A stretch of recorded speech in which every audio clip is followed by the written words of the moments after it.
ओम।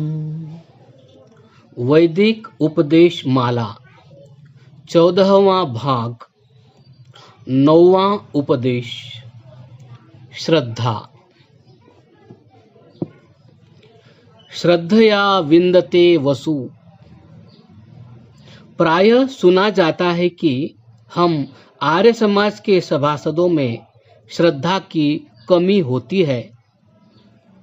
यह कहाँ तक ठीक है, यह तो पाठकों को अपने हृदयों से पूछना चाहिए। कई बार स्वयं इस लेखक का ऐसा दुर्भाग्य हुआ है कि कई अन्य मतावलंबी बड़े भद्र पुरुषों ने केवल यह जानकर कि आर्य समाजी है, यह निश्चय से मान लिया था कि यह अवश्य श्रद्धा रहित है और इससे बड़ी कठिनाई उपस्थित हुई। जरा विचारिए, यह हम पर कितना भारी लांछन है। हमें चाहिए कि हम अपने पर से यह लांछन शीघ्र से शीघ्र दूर करने का प्रबल यत्न करें। आशा है कि यदि हम इस दिशा में थोड़ा सा भी यत्न करेंगे तो आसानी से श्रद्धा प्राप्ति में हम कृतकार्य हो सकेंगे। हम में श्रद्धा की कमी क्यों है? कुछ ऐसा प्रतीत होता है कि जिस जमाने में आर्य समाज का उदय हुआ उस समय अंधविश्वास का सर्वत्र राज्य था। इसलिए आर्य समाज को तर्क का विशेषतया अवलंबन करना पड़ा। परंतु यह तर्क शायद हम में इतना बढ़ गया है कि अपनी सीमा को उल्लंघन कर गया है और हमारी श्रद्धाविहीनता का यही कारण है। इसलिए हमें श्रद्धा और तर्क का ठीक ठीक स्थान समझ लेना चाहिए। आवश्यक तो ये दोनों वस्तुएं हैं, उनको दो विरोधी वस्तुएं समझना बड़ी भूल है। ये दोनों तो भाई और बहनें हैं और परस्पर अत्यंत सहायक है। एक सूत्र में कहा जाए तो श्रद्धा होने पर ही हम अगला तर्क ठीक कर सकते हैं तथा तर्क द्वारा श्रद्धा स्थापित होती है। इसके समझने के लिए हमें श्रद्धा का स्वरूप देखना चाहिए। श्रद्धा का सरल भाषार्थ है सत्य में विश्वास। इसका शब्दार्थ भी श्रत अधिक धा अर्थात सत्य की धारणा ऐसा होता है। जब तक हमारी किसी सत्य में श्रद्धा नहीं होती तब तक वह सत्य हमारे हृदय में पूर्ण तरह नहीं जमता। श्रद्धा ही हमारे अंदर सत्य को दृढ़ता से जमा देती है और जब हम में कोई सत्य जम जाए तभी हम उसके आधार पर तर्क द्वारा अगला ज्ञान प्राप्त कर सकते हैं। उदाहरणार्थ, यदि हमें इस प्रसिद्ध व्याप्ति में कि जहाँ जहाँ धुआं होता है वहाँ अवश्य आग होती है, श्रद्धा न हो तब हम इस आधार पर कोई ज्ञान नहीं पा सकते, तर्क नहीं कर सकते। अतः तर्क के लिए श्रद्धा जरूरी है और श्रद्धा भी तर्क से होती है। जब हमें किसी मनुष्य में या ग्रंथ में श्रद्धा होती है तो असल में हमारा मन पहले तर्क करता है कि ऐसे मनुष्य की या इस मनुष्य की, ऐसे ग्रंथ की या इस ग्रंथ की बातें सच्ची ही होती है। अतः यह जो कुछ कहता है वह ठीक है। नहीं तो हर एक आदमी या हर एक बात में हमारी श्रद्धा क्यों नहीं हो जाती? वस्तुतः जहाँ कहीं हमारी श्रद्धा जमती है वहाँ पहले तर्क काम कर चुका होता है। अतः यह स्पष्ट है, श्रद्धा और तर्क का परस्पर अत्यंत संबंध है। जिसमें जितनी अधिक श्रद्धा होगी वह उतना ही उच्च तर्क कर सकेगा और ठीक सत्य प्राप्त कर सकेगा। हम में श्रद्धा की कमी है, अतः हमारा तर्क भी हमें बहुत दूर नहीं पहुंचाता और हमारे लिए उच्च सत्य को नहीं प्रकाशित करता। जरा ऋषिबोध की घटना पर ही विचार कीजिए। बालक मूलशंकर के रूप में विद्यमान उस भावी ऋषि ने उस रात बेशक यह तर्क किया कि जो अपने शरीर पर से चूहे को भी नहीं हटा सकता वह शिव नहीं हो सकता। परंतु हमें इसका यह तर्क ही दिखाई देता है। इसकी आधारभूत जो गहरी श्रद्धा उसमें विद्यमान थी उस पर हमारी दृष्टि नहीं पहुंचती। उस महान बालक को पता लगा कि उस दिन शिव के उपलक्ष्य में उपवास करना चाहिए, तो उसने माता द्वारा रोके जाने पर भी श्रद्धावश उपवास किया। उसे बड़ों से पता लगा था कि शिवरात्रि को जागरण करना चाहिए। बस उसने रात भर जागरण व्रत का निश्चय कर लिया और संपूर्ण रात्रि आंखों पर पानी के छींटे डाल डालकर अपने व्रत को निभाया। उस छोटे से बालक की यह श्रद्धा अनुभव करने योग्य है। इसी श्रद्धा का फल था कि वह ऐसा महान तर्क कर सका जो कि पीछे सहस्रों की आंखें खोलने वाला हुआ। यदि तर्क न्याय शास्त्र पढ़ लेने से ही आ जाता हो तो उन पुजारियों में भी कई न्याय के पढ़े हुए पंडित होंगे जो कि वहां शिव मंदिर में उस रात पड़े सोते रहे, जबकि श्रद्धामय मूलशंकर पास जागता रहा। इसीलिए चाहे उन्होंने सैकड़ों बार शिव मूर्ति पर चूहे चढ़ने जैसे दृश्य देखे होंगे, परंतु फिर भी वे मूलशंकर जैसा तर्क न कर सके। इसका कारण यही है कि बिना श्रद्धा के ठीक तर्क किया ही नहीं जा सकता। असली तार्किक वही है जो कि श्रद्धालु है। हम अश्रद्धालुओं के तर्क प्रायः कुतर्क होते हैं और वे हमें सत्य पर नहीं पहुंचाते तथा कहीं और भटका देते हैं। अतः भगवान व्यास ने लिखा है, तर्का प्रतिष्ठानात्। यदि हम हर एक बात सचमुच तर्क से ही निश्चित करने लगे तो हम एक छोटी सी क्रिया भी नहीं पूरी कर सकेंगे।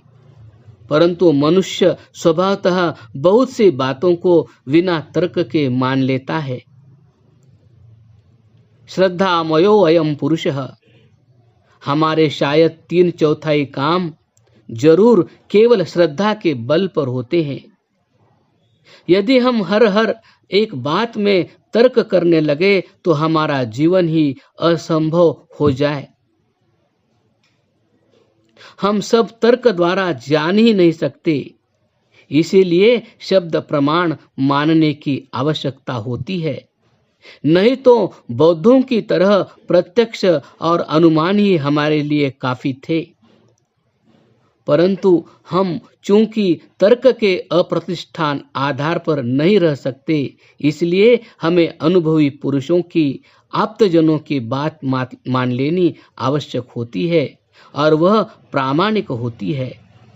ऐसी अवस्थाओं में सत्य जानने का और कोई तरीका ही नहीं होता।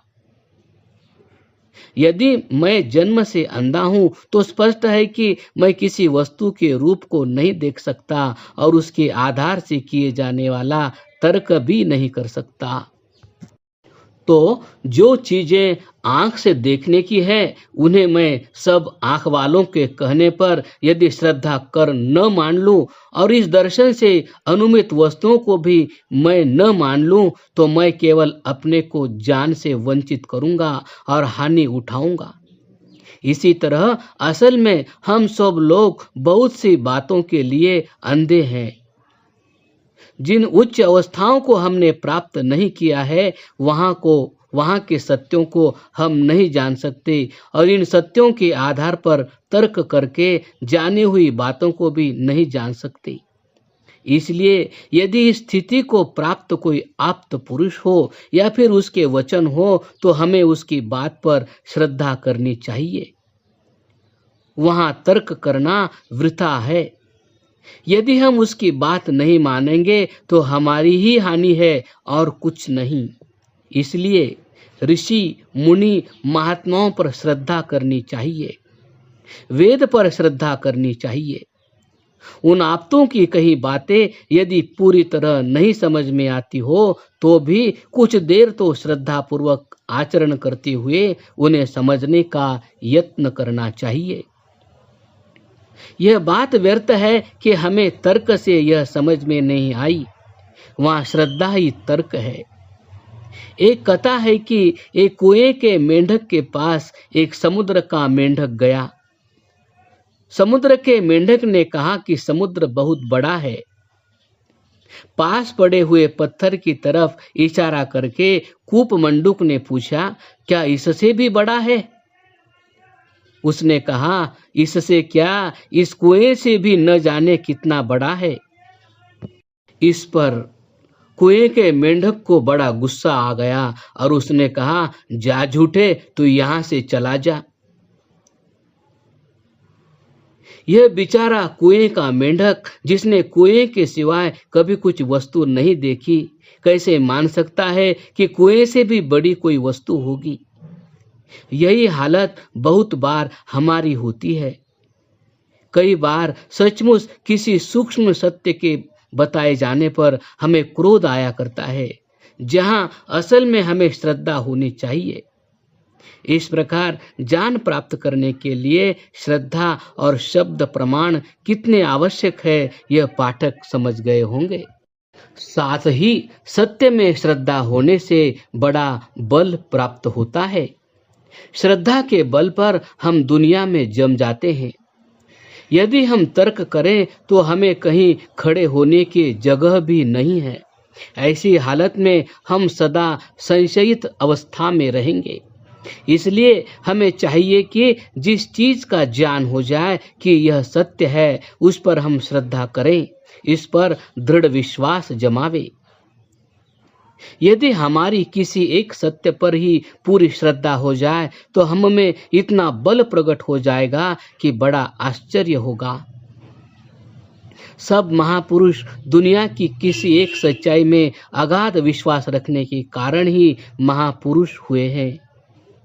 ऋषि दयानंद की सत्य पर श्रद्धा थी, परमात्मा पर अटल श्रद्धा थी, इसलिए वे परमात्मा को सदा अपने साथ अनुभव करते थे और उसकी सर्वशक्तिमत्ता की छाया अपने ऊपर समझते हुए सत्य का प्रचार करते थे।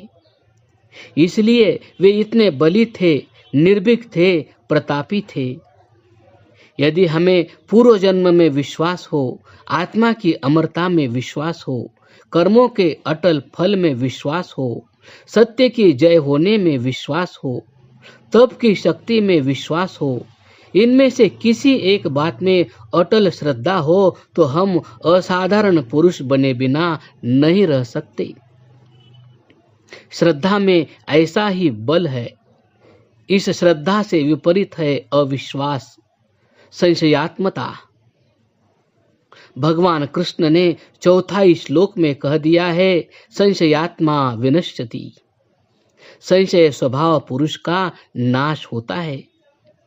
हमारी किसी भी सत्य में दृढ़ श्रद्धा न होने के कारण हम हर एक बात में शंकित रहते हैं। इससे न जाने क्या होगा, इसका कुछ फल होगा या नहीं। हमारे सब काम इसी संशयात्मता में किए जाने के कारण निर्बल होते हैं और उनका कुछ फल नहीं होता अथवा बहुत अपर्याप्त फल होता है। इसीलिए वेद ने बतलाया है, श्रद्धया विंदते वसु। तब हम इस वेदोक्त प्रार्थना में सम्मिलित हो सकेंगे कि श्रद्धां प्रातर्हवामहे, श्रद्धां मध्यन्दिनं परि, श्रद्धां सूर्यस्य निम्लुचि, श्रद्धे श्रद्धापयेह नः। ऋग्वेद।